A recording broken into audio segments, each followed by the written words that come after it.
Coming up now on Michael Curran Live, a very controversial book, The Holocaust Industry, a controversial man, Norman Finkelstein. Join me over there, please. Hello, good evening, and welcome to Michael Curran Live. Now, I promoted this last night as being a very controversial show, and I don't think that is redundant language, or I don't think I'm being hysterical either. Everything that's meant to be controversial today, generally it isn't, but there are certain issues and certain subjects where debate can be difficult. This book is The Holocaust Industry, and Norman Finkelstein is the author. He's written other books too. I suppose this is the central thesis, and it has got him into all sorts of trouble, and also won him many fans and supporters. Some of them he probably actually wouldn't want to have, but we'll get to that a bit later. The lines will be very busy indeed. Every time we touch issues that concern the Middle East or Jewish people, I say this, and generally it's a forlorn hope, but if you really are a racist, a bigot, and a hater, it ain't the station for you. Go somewhere else. I will give you very little time, if any. Intelligent, open, free debate and discussion is what we're looking for. Hatred, just won't tolerate it. Okay? The toll-free number, remember, we have that now, 1-866-956-5555. The other number is 416-203-0302 and 905-332-3131. Welcome to you, sir. Thank you for having me. Controversial, I can't not use the word. It's been overused and it's hackneyed, but you are extremely controversial. Why is that? Well, I think I say things in the book which many people have said in private, within and outside the Jewish community, but which hasn't been publicly said. And I was the first person, I think, to publicly say what many people were privately saying. That, I think, is the main source of the controversy, because I don't actually think my findings are particularly controversial. What I have to say is not really shocking. What's shocking is that it's being said in public. What is it? What's the central thesis of your book? Well, basically, the central thesis of the book is that American Jewish organizations have exploited the Nazi Holocaust for political and financial gain. Mm-hmm. Go on. Basically, the Holocaust was first used by American Jewish organizations as an ideological weapon to deflect criticism of Israel. And in more recent years, it's basically turned into an extortion racket, a shakedown, where the colossal suffering of the Jewish people is being exploited by Jewish organizations to extract, mostly on false pretenses, what's called Holocaust compensation monies from European governments.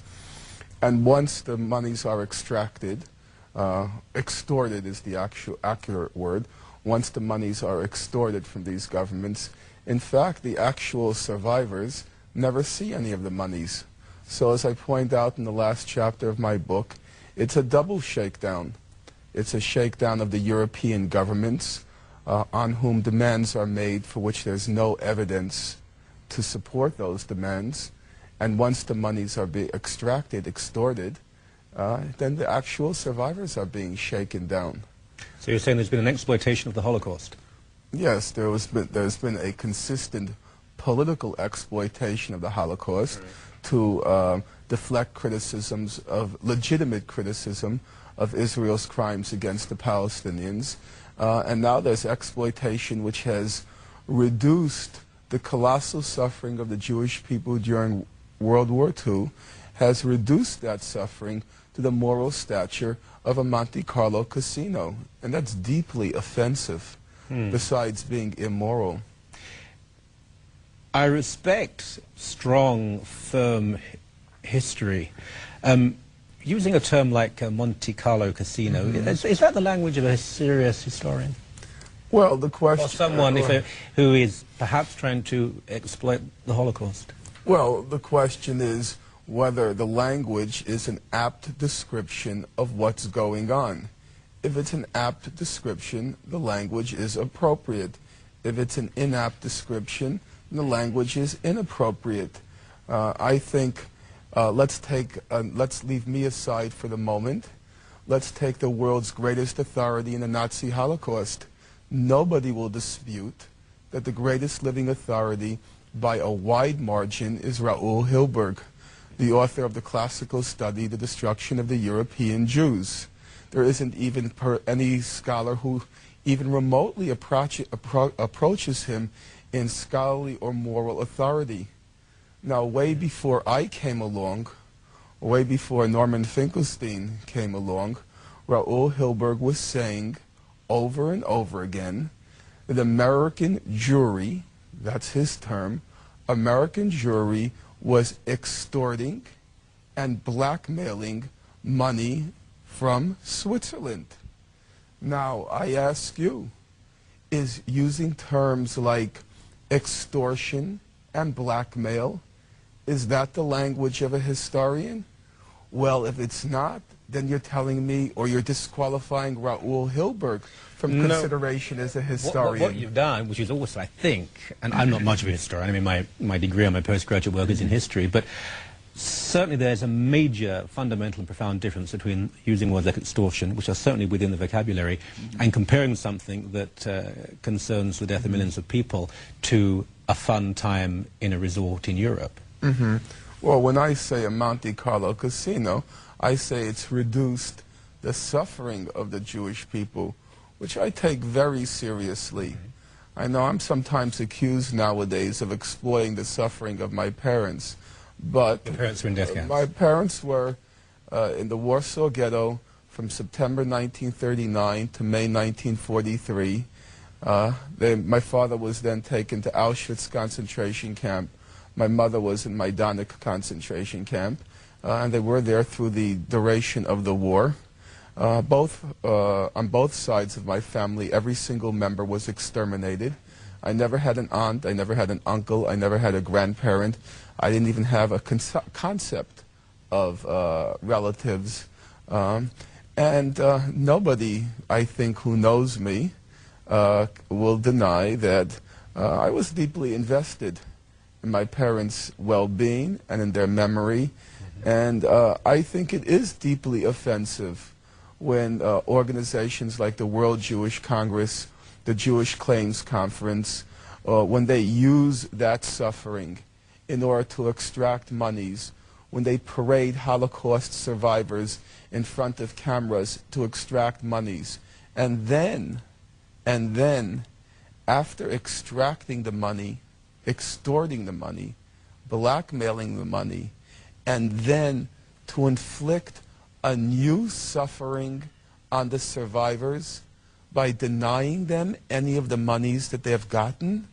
I mean, it's very difficult, it really is very difficult to conceive of any lower tactic than the one these organizations have engaged in. I've met survivors. I've met various types of survivors. I've met survivors who have received money. I've also met survivors who've been offered money and said, no, I don't think it would be appropriate for me to have any money from this. I'd rather it went back to you to fight anti-Semitism and fight for causes for the Jewish people. But you're saying that absolutely no survivor of a death camp ever got any money from these Jewish organizations? I'm not saying that, oh yeah, from the Jewish organizations. Let me just give you an example from my own family, and I can assure you, and I can supply ample documentation, it's not at all atypical of what happened. My late father, he incurred a very serious injury to his skull in Auschwitz, and he received quite a substantial pension from Germany. Relatively speaking, you can never say, you know, what would be adequate compensation. Sure. But by the end of his life, he was receiving approximately $600 a month from Germany, and it would have come, all told, for his entire life, it would have come to about $250,000. He never, even though he loathed Germans, as did my mother, never discriminated between good Germans and bad Germans, Nazis and Germans. He hated them all. Hardly surprising. I don't think we can expect political correctness from a victim. I never faulted him, and I never argued the point. I think it would have been audacious of me to try to even argue the point. I never bothered to.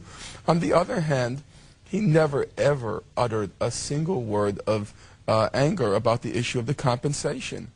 He was actually, you know, quite satisfied. After all, as I'm sure you know, very seldom do victims of war ever receive compensation, and very seldom from the side that inflicted the wounds. On the other side, my late mother, for reasons which are a little bit too complicated to get into on this program, she did not receive compensation from the German government, but the German government provided what was called and still is the Jewish Claims Conference, which with a huge sum of money, which was supposed to be used to compensate the survivors. In fact, all my mother received was $3,000 from Germany. She never received a dime from the Jewish organizations. Got to stop you there.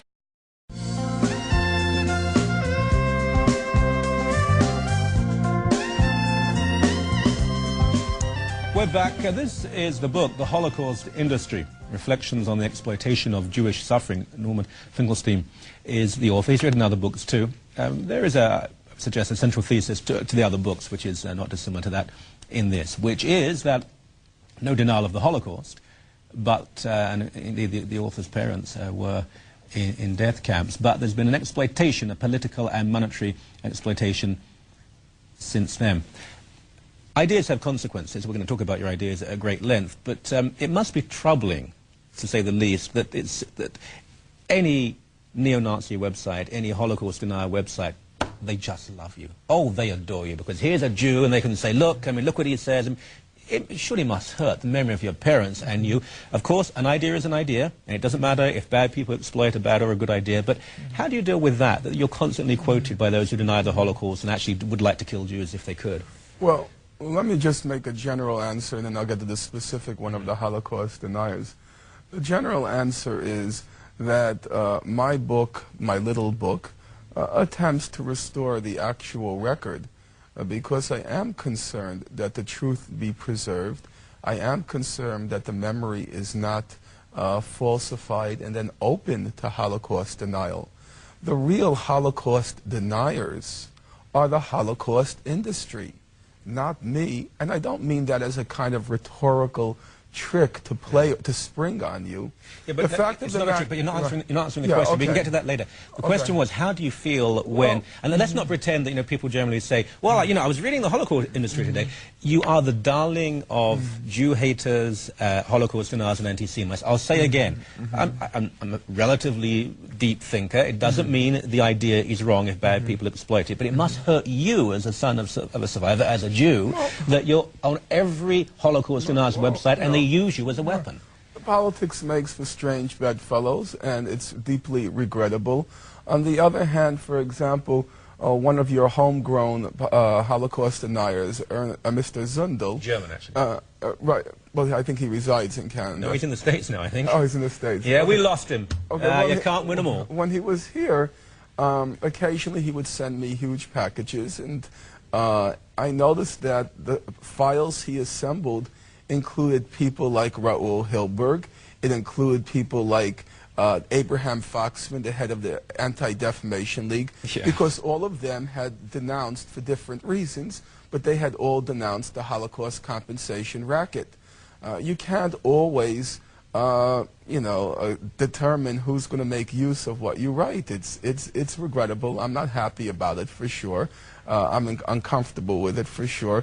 But basically, in any moral decision, life would be very easy. Life would be very easy if moral decisions only had consequences that you want. But that's just not the way life is. In my city, when the telephone workers go out and strike, a senior citizen may die because he or she can't contact an ambulance. That's a moral consequence of a strike. Yeah. That's real. But then you have to weigh the consequences. Does that mean every civil worker has to give up the right to strike? I don't think so. And the same way... I used to teach a bit of philosophy. That's a pretty strained analogy. Why? Because none of the moral, sociological, intellectual content is similar from one part of the analogy to the other.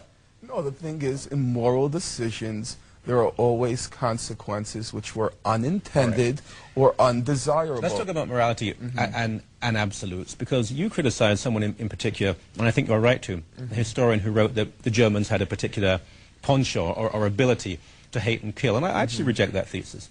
I also read a piece you read in the New Republic, I think it was recently, which I thought was hysterical. there are elements in what you say that are certainly worthy of consideration.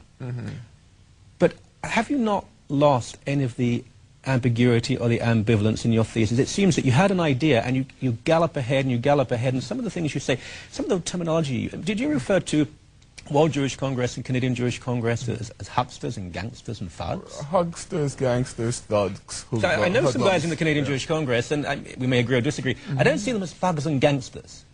Well, maybe... Couldn't you just say they were wrong? No, I don't think this was a question of wrong. They were fully cognizant of what they were doing. They were fully knowledgeable that they were blackmailing the Swiss. There was no lack of knowledge on their part of what they were doing. They were not unknowledgeably hijacking the colossal suffering of the Jewish people in a shakedown racket. That was not done sleepwalking. They knew exactly what they were doing. Are you trying to suggest to me they are not aware that when every day the handful of surviving victims of the Nazi persecution are begging them for a health care plan, are they not aware that they're denying these victims simply a health care plan from all the money they have accumulated? What I'm saying, according to their own estimate, they have accumulated approximately $14 billion, and they don't have money for a health care plan for survivors. What I'm saying, I suppose, as someone who studied under, and you'll be aware of these men, A.J.P. Taylor, I'm sure you, G.R. Elton, Bindoff, as an historian, that with all due respect, you can take on a very difficult issue, and you can mold and shape and tear that issue, but none of those great men I studied under would use terms like gangster, thug, and huckster, and they could... Goodness me, I saw them destroy people intellectually, but they didn't have to sort of use that sort of language. And excuse if this is wrong, I apologize, but it's the language of the dockside bully rather than the intellectual and the historian. Well, you know, I'm not here to defend a language. Honest people can disagree on those questions. Yes. And, you know, Professor Hilberg, if you've read his The Destruction of the European Jews, he doesn't have a single adjective in the book. He has no adverbs in the book. He has an extremely dry style. In my opinion, extremely effective, but it's devoid of any kind of rhetorical embellishments. No adjective anywhere in the book? If you read the book, you'd be very surprised. No, I have read it, but I think you'll find there are adjectives there. Not much. Not much. I've never seen a book without an adjective. Well, my point is, he's a serious historian. Yeah, he's able to look beyond the language and judge the content. Yes. And my question is, if we're serious, why aren't we judging the content of what I've written rather than get lost in what my opinion is a diversion to avoid the very ugly facts I reveal in the book? We can disagree about style. I do have to say, though... Because, language and language is a tool. When one uses language, the only purpose of which is to destroy argument, it has to be an issue for us to debate. When you say, you are a thug and a gangster, you're not saying, let's have open debate. You're saying, you're wrong. You mustn't have an opinion. It's like someone who accuses someone of racism to silence an argument. You're intelligent, man. You can't say, I can call someone a thug and a gangster and encourage open debate. You're silencing them. No, I don't think I've silenced them. I think the shoe is rather on the other foot. You're here? Well, I'm here, but I will assure you this is a very rare television appearance. And I've You're never... going to be on counterspin. There's Paul Martin that got you the boot there because of that. I've never been on the television in the United States, and I wasn't interviewed once on radio in the United States. My book wasn't even reviewed in the United States. However, let me return to your point. I've got a break, excuse me. Okay. Len, Judy, Erica, Donna, lots of other calls. We'll get to all of you when we come back in a couple of moments on Michael Curran Live. Watch the commercials and back to us.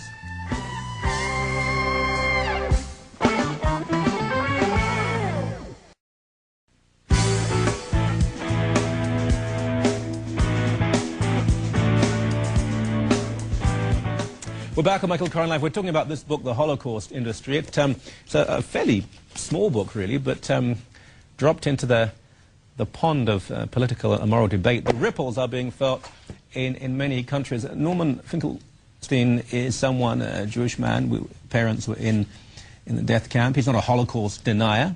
I mean, he knows it happened. He says there's been a moral and political and financial exploitation of the same. Let's get to the calls. Len is on line 9. Hi, Len.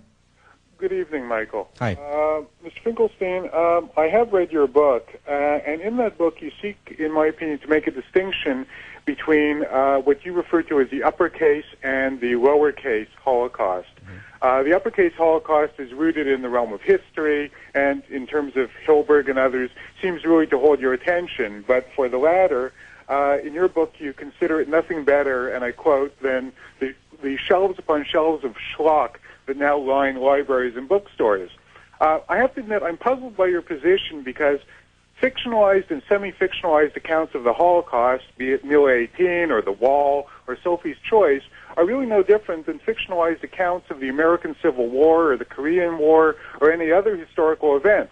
So that being the case, given your very clear contempt for people like Elie Wiesel, who you accuse of making the Holocaust unknowable through mystification, isn't it hypocritical of you to say, in essence, that the Holocaust is off-limits to imaginative approaches which can, in their own way, make the Holocaust more knowable? Where is the conspiracy in that? Okay. Well, I think you confuse what I wrote in the book. Nowhere do I say that fictional accounts of the Nazi Holocaust are illegitimate. Rather the contrary, I say. I grew up reading Leon Uris's Mille 18. I grew up reading John Hershey's The Wall, and they had a significant impact on me. The distinction is not between fictional and non-fictional accounts. The distinction is between non-fictional history, which is useful and which you can learn from, the classic studies, not only by Hilberg, but people like Henry Friedlander, Saul Friedlander, and the list is quite long.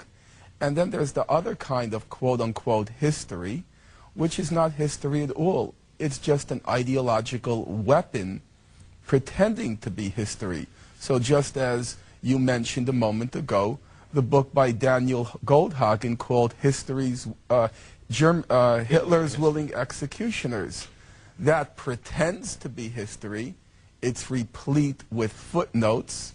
It has the imprimatur of Harvard University, where Mr. Goldhagen then taught, but it wasn't history at all. It was simply an ideological weapon. Its main thesis was that all the Goyim, all the Gentiles, all the Christians, all the non-Jews, they want to kill the Jews. That's his basic thesis. That's not history. We must have read different books here, because I read that. I didn't get that. I disagree with him as a Christian of Jewish ancestry. I was deeply offended, as I mentioned to the PC Radio. It was a New Republic, wasn't it? Yes. Almost the entire issue, and I thought it was childish. It was hysterical. I thought it lacked historical research. I disagree with the thesis of his earlier book, but he didn't say that. What he said was, if you look at modern German history, particularly looking at 19th century German rationalism and Nietzsche and the idea of killing God and relative morality, that the Germans were the obvious people who would have committed the Holocaust. Now, we can disagree with that, but to say he's not a serious historian, he is a fairly serious historian. No, there is no... Look, I hate to be quoting Mr. Hilberg again, but his first reaction to Goldhagen's book was, quote, "This is worthless." Goldhagen's book says... That's an opinion, that's fine. It's an opinion of a renowned authority. You know, if Einstein said a particular theory of physics was worthless, it carries some weight. You can't compare science with history. One is an opinion, and one is objective fact. We can't compare authorities in respective fields. Now, Mr. Goldhagen's thesis was that since the time of Martin Luther, for several hundred years, all the German people wanted to do was kill the Jews. They were straining at the bit to kill the Jews. Along came Hitler. He gave them the green light, and that explains the Nazi Holocaust. I'm sorry. That's not history. No, he's wrong. That's a comic book. But it was pawned as history. It was promoted as history, and it was a bestseller not only in the United States, but worldwide. Did he call anyone gangsters or hoodlums, or did he talk about no, Monte Carlo casinos? He didn't call anyone gangsters. I just want to establish what is serious history and what isn't. Yeah, he just said that all the German people for the past 400 years have been genocidal murderers. I don't think that's a particularly enlightened piece of history. I think he was wrong. I just don't remember him saying that. I think I think it was a fundamental misreading of Martin Luther, as many historians have done. There was a different, I don't want to get into Lutheranism too deeply, but there was certainly a different Martin Luther. He thought that as soon as the Reformed faith came along, the Jewish people would embrace Christianity. When they didn't, he said some things that were deeply regrettable. But I think what the author did was to construe too much from historical examples. But he was wrong. He was a historian with whom we disagree. And I think he got way too much play and press, I agree. But with all due respect, sir, I mean, some of the language you use in here, you're the serious historian and nobody else is? No, I never said, first of all, the book is subtitled Reflections on the Exploitation of Jewish Suffering. Yeah. It doesn't claim to be, and I don't claim it to be, a great piece of history. Rather the contrary, my book is not about history. I defer to the historians who are knowledgeable on the topic. My book is how political organizations, Jewish organizations, exploit the history. Now, if we're going to get back to the question of language, allow me to remind you, I teach political philosophy. And go back and read, for example, Rousseau's Second Discourse on Inequality. Read Marx's Communist Manifesto. Read Tom Paine's Common Sense. Read Edmund Burke's Reflections on the French Revolution. I've read all those. Okay, look at the language there. Yeah. Look at the language there. That's an awful polemical language. You know, Marx talks about capitalism springing into the world with blood pouring from all of its body. He talks about the capitalist money bags. Mr. Rousseau just rants and raves against the modern world using very colorful language. But does that disqualify serious discussion of their ideas? I admit, my language is not the language of many historians. But if we're serious, let's discuss the content. Okay. Were the Swiss banks subject to a blackmail campaign? See, what you've done, and I think you do that in your work sometimes, is and you're trying to confuse people, I believe. You've thrown names around, and I do know my philosophy too. You haven't spoken about the other works written by men such as Rousseau, for example. You've actually named Rousseau. You've named his polemical work, and of course we could argue that some of Rousseau's influence was appalling, his anti-Semitism, his anti-Christian feeling, the French Revolution, the bloodshed. You've named Marx's polemical work rather than his economic and political philosophy. I was quoting Das Kapital. You were quoting the manifesto, right, but and it's journalism. Well, I don't know, it's journalism which certainly has had a huge impact on political philosophy. Sure it did, I'm not denying that. We have to rest the calls as soon as we come back. I know it's a busy one, we'll get to more. I don't know, 2 minutes, whatever. See you then.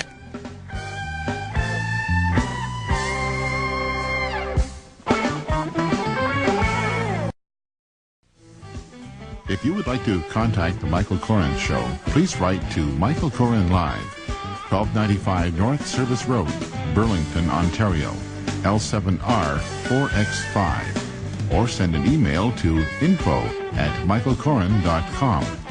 If you would like to know more about CTS TV, we invite you to visit our website at ctstv.com. We're back, straight to the calls. Judy on line 5. Hi, Judy. Hi. How are you? I'm well. Okay, I haven't read your book. I will be reading it shortly. But this man here, not my book, this man here. Yeah, right. My question is, if what you say is true, if there's any credibility in it, what would be the motivation, A? B, how deeply is this entrenched in these organizations? My feeling when I first understood that there were people going after compensation was a nature more of a tort, like to get accountability, like going after Bayer and different people like that, in terms of, as the world, we're looking at these people as having to be responsible for actions that were done. And I think, do you really debate that there are in vaults in Switzerland unmarked funds, artworks, etc., that were taken from victims?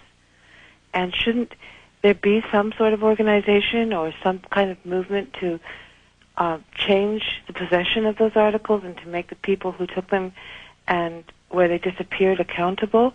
That's one question. And the other thing is that some of these actions, aren't they bringing the whole issue more into the public limelight? And as we see is happening in Europe and even in Toronto, there's more and more actions taken against Jewish people, and this kind of thing has to be stopped. I mean, and people have to be, All right, Julian, Mr. Peter, very, very good question. Let's do the first one first, if we may. Okay.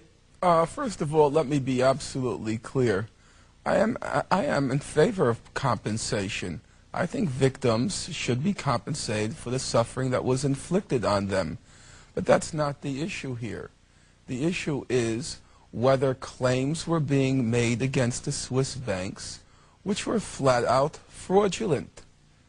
And secondly, whether the victims were actually getting the compensation money in the end.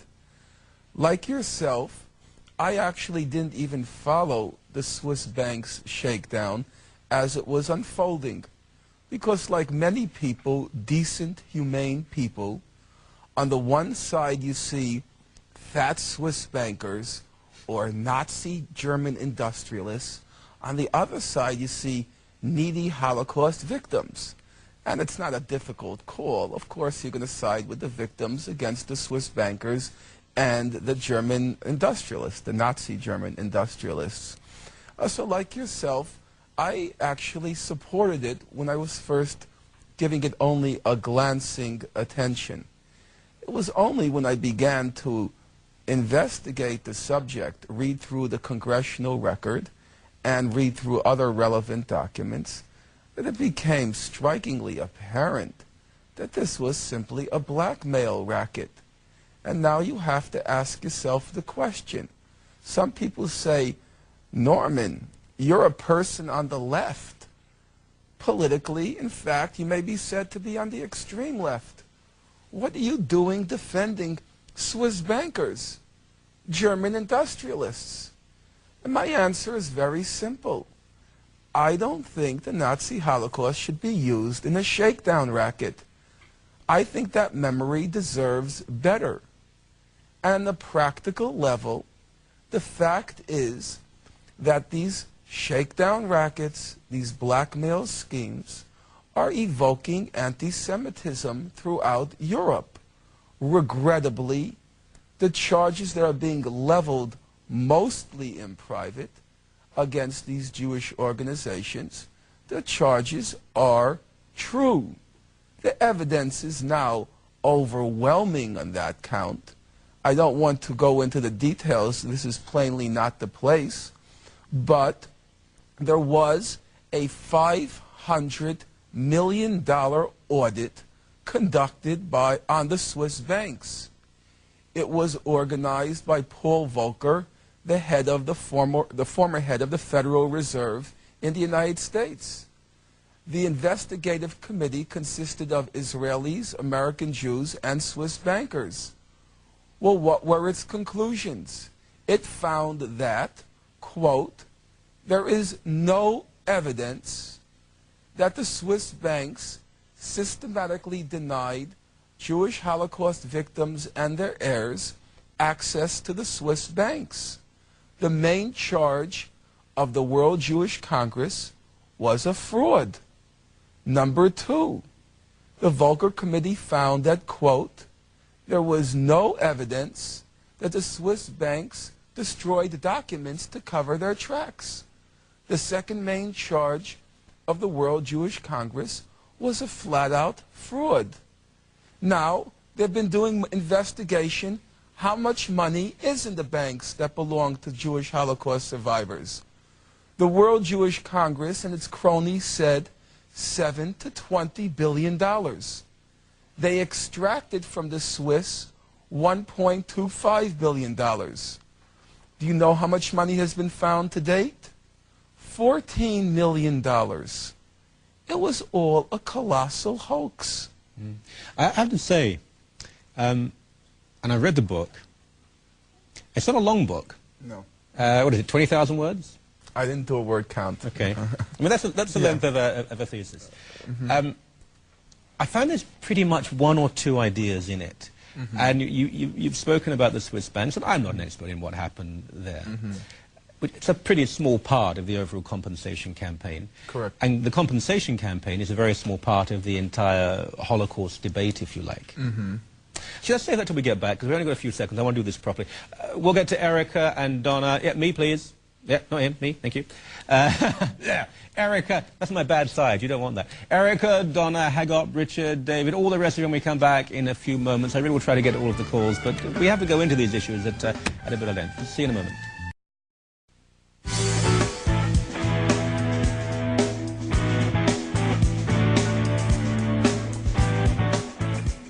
We're back. Get to the calls in a moment.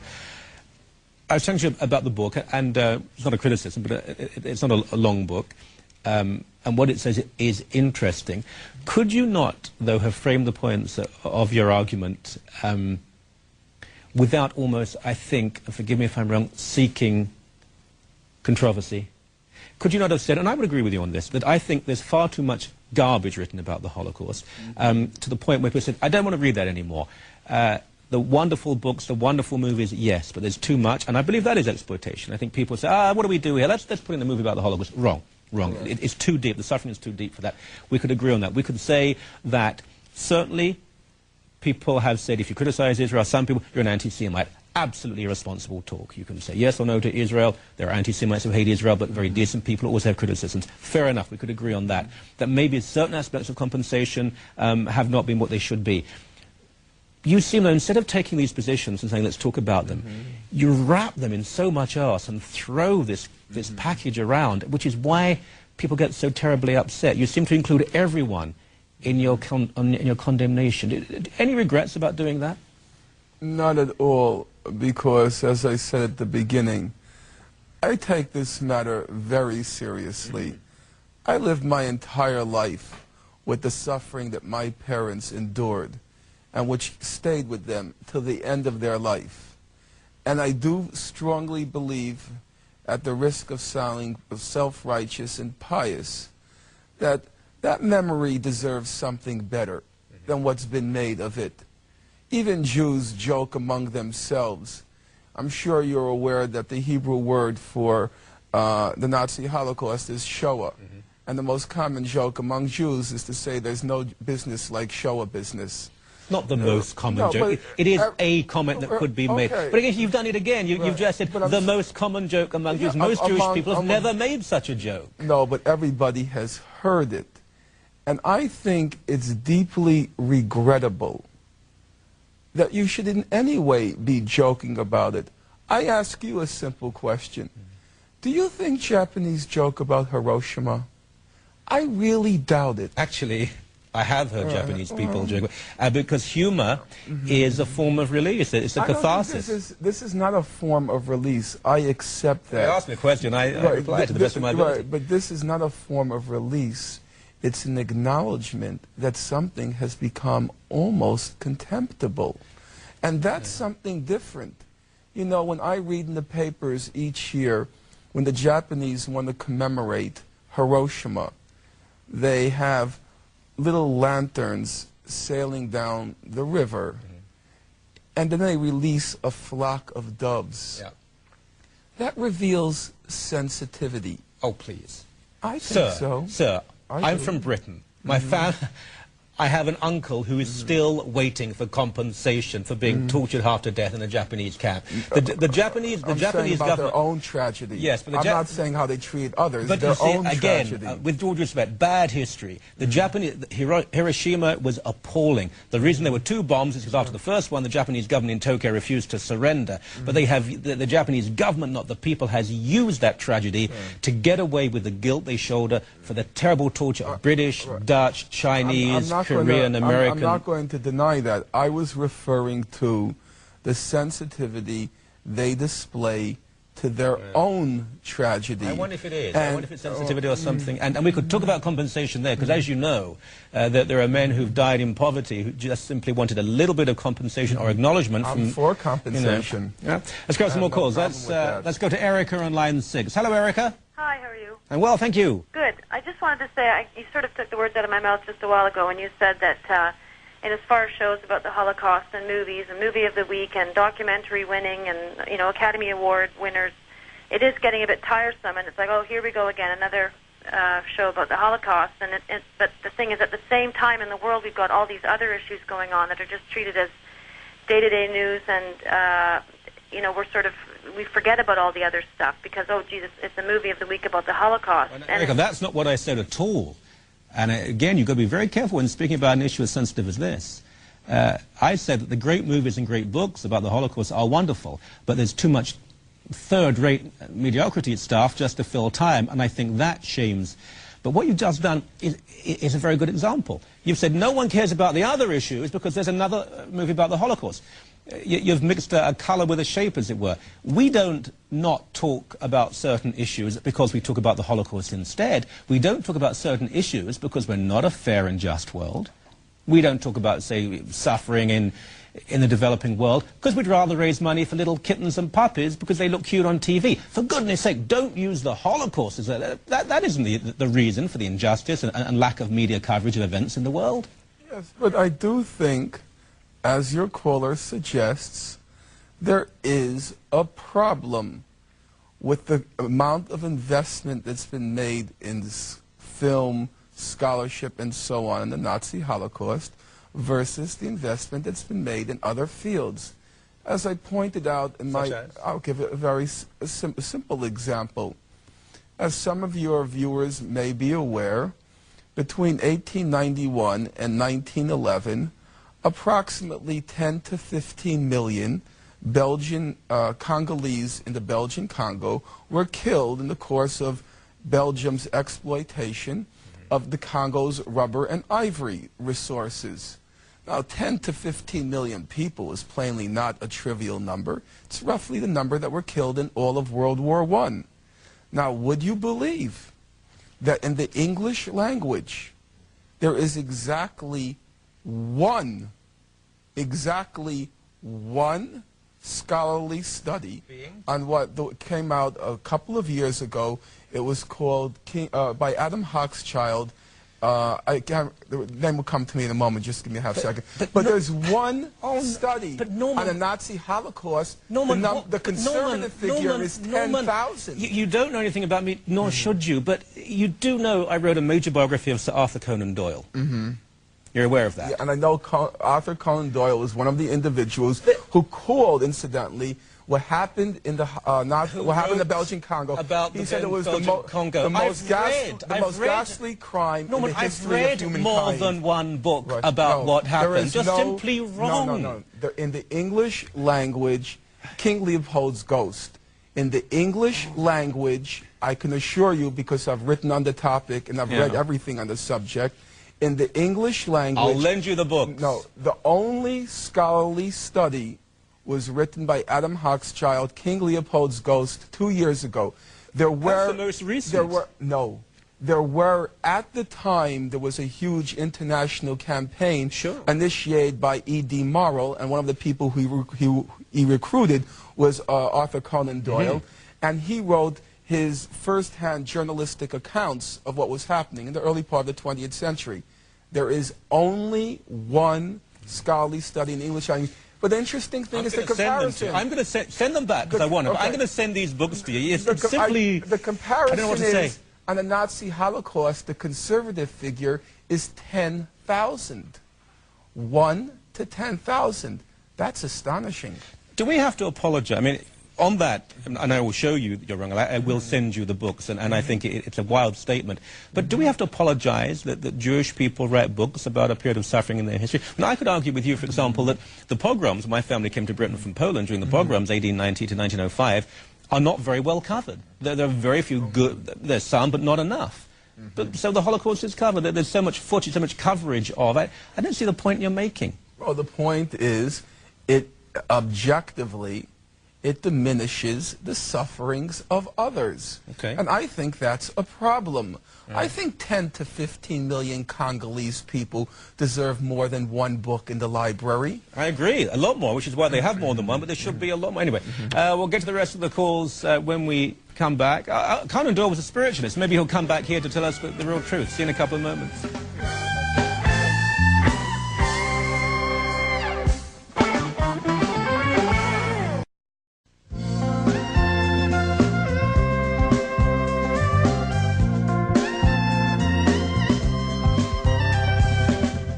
We're laughing, we're smiling, we're joking with one another. You can disagree. And the book is The Holocaust Industry by Norman Finkelstein. He's speaking at, this is tomorrow, Thursday, June the 6th, anniversary of D-Day. University of Toronto, Earth Sciences Auditorium. There we go. Bancroft Avenue, anyway, it's all up there. So, and there's his website as well. Let's take another call. Let's go to Donna on line 8. Hi, Donna. Yes, good evening. Hello. I congratulate you on writing the book. I think it takes a lot of courage to do that. What I wanted to say is I'm of Serbian descent, Eastern Orthodox. My mother, as thousands of others, Serbians, were sent to Dachau, and my father was a prisoner of war. And never did I ever hear from them that they were looking for compensation. They are both dead now. And I would not even attempt to even look for any type of compensation, because that to me is blood money.